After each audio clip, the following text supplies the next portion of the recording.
कैसे खामोशी चुपके से कुछ कह जाती है और हम उसकी बात सुनते रहते हैं और सुनने के अलावा हमारे पास कोई और रास्ता नहीं होता।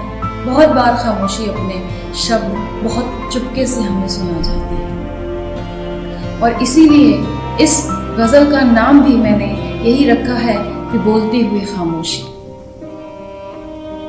मंजिल भी एक थी, मंजिल भी एक थी और रास्ते भी एक ही थे हमारे। मंजिल भी एक थी और रास्ते भी एक ही थे हमारे। मिजाज में तलखी बेशक न थी, मिजाज में तलखी बेशक न थी पर जानिब इत्तेफाक न था।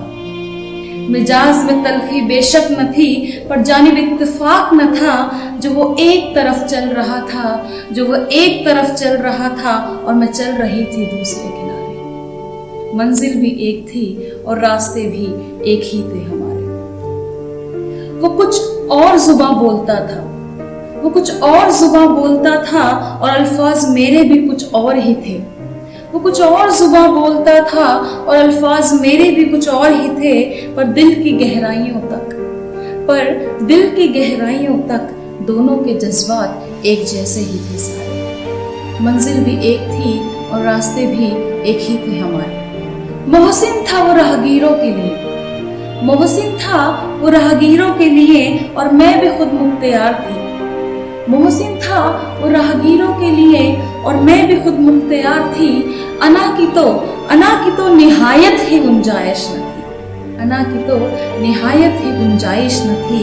हम ऐसे थे जैसे एक ही फलक के दो तारे। मंजिल भी एक थी और रास्ते भी एक ही थे हम। रंज गम न था उसको कोई, रंज गम न था उसको कोई, न मुझको ही कोई अफसोस था। रंज गम न था उसको कोई, न मुझको ही कोई अफसोस था।